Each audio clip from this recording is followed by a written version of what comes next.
आप कौन हो?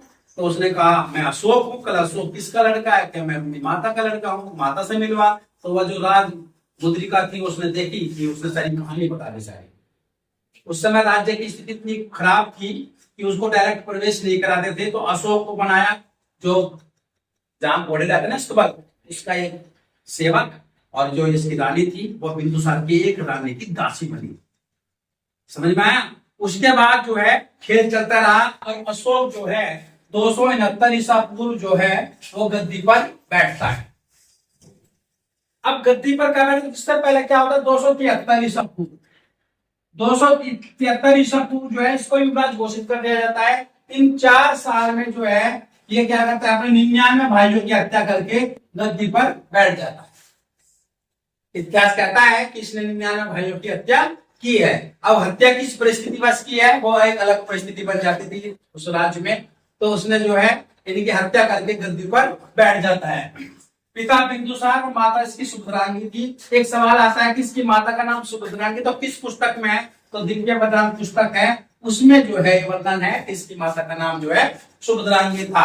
जिस समय ये गद्दी पर बैठा उस समय ये जो है अवंती का राज्यपाल था। अवंती का राज्यपाल था। मैंने कल भी एक क्लास में एक बात बताई थी तुम लोग की। एक सवाल आता है कि बिंदुसार के शासन काल में तक्षशिला में जो है 2 बार विद्रोह होता है। तो पहला विद्रोह दबाने के लिए सुशील जाता है जिसका बड़ा लड़का होता है बिंदुसार का, और दूसरा विद्रोह दबाने के लिए अशोक जाता है। ये सवाल की परीक्षा में आता है कि तक्षशिला में जो विद्रोह हुआ था उसको जो है दबाने के लिए, उसको हटाने के लिए किसने प्रयास किया था? तो प्रथम प्रयास सुशील ने किया था और दूसरा प्रयास किसने किया था? अशोक ने किया था, और अशोक उसमें सफल हो गया था। उसी समय इसको जो है अशोक को कारुवती मिली। कारुवती जो इसकी पत्नी बनी, और यही कारुवती जो थी वो कलिंग के राजकुमार थे। इतिहासकार ये बोलता है कि कलिंग से रिलेटेड क्या कारुवती थी, और इसी युद्ध को उसको ही प्राप्त करने के लिए इतिहासकारों की अपनी अलग अलग व्याख्या है सभी जगह। समझ में आया? मैं इसलिए तुम लोगों को क्लास से बताता हूँ कि तुम्हें हर पहलू के बारे में पता रहना चाहिए। कल तुम लोगों से कोई अगर चर्चा भी करने लगे किसी विषय पे तो तुम्हें हर पहलू का थोड़ा बहुत ज्ञान रहना चाहिए। वैसे तो परीक्षाओं में अगर सवाल आता है कि अशोक ने कलिंग पर आक्रमण क्यों किया, तो कलिंग केवल अपने एक तो पूर्वी व्यापार का प्रवेश द्वार था, पूर्वी व्यापार केंद्र का प्रवेश द्वार था कलिंग। दूसरा अपने हाथियों के लिए प्रसिद्ध था।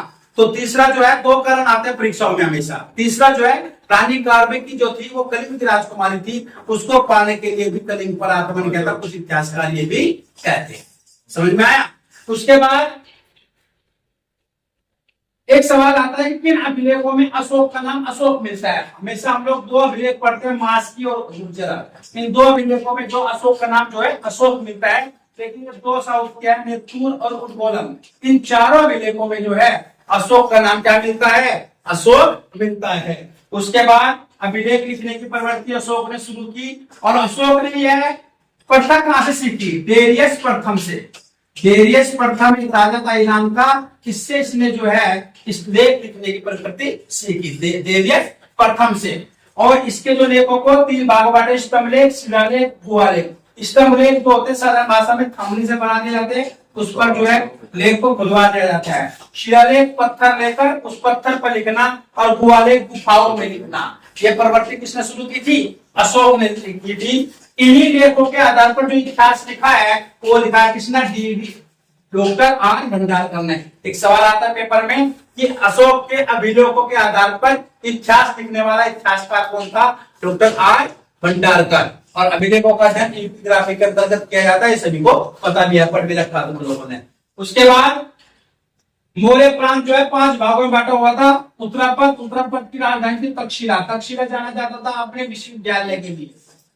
पाकिस्तान में वर्तमान में है ये, अपनी यूनिवर्सिटी के लिए जाना जाता था। और इसी तक्षशिला विश्वविद्यालय से रिलेटेड था कौन? चाणक्य। चाणक्य जीवक जो था वो इस तक्षशिला विश्वविद्यालय से रिलेटेड था।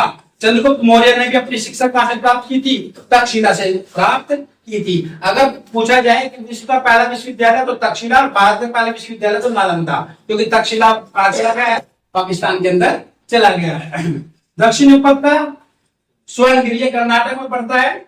कलिंग इसकी राजधानी कोसली, प्राची इसकी राजधानी पाटलिपुत्र, और अवंती इसकी राजधानी उज्जैन। ये 5 भागों में पूरा मौर्य प्रांत बटा होता है। अगर हम लोग आज भारत की बात करें तो भारत 28 राज्य और 8 केंद्र शासित प्रदेशों में बटा हुआ है। कल अगर 100 साल, 1000 साल, 2000 साल बाद भारत की व्याख्या होगी कि उस समय 2025 में भारत की स्थिति क्या थी, तो 2025 में भारत की स्थिति 28 राज्य, 28 प्रांत और 8 केंद्र शासित प्रदेशों की थी। तो उस समय हम लोग जो है, इसीलिए हम लोग समझा कि जिस समय अशोक था उस समय मौर्य प्रांत कितने भागों में बटा हुआ था? 5 भागों में बटा हुआ था।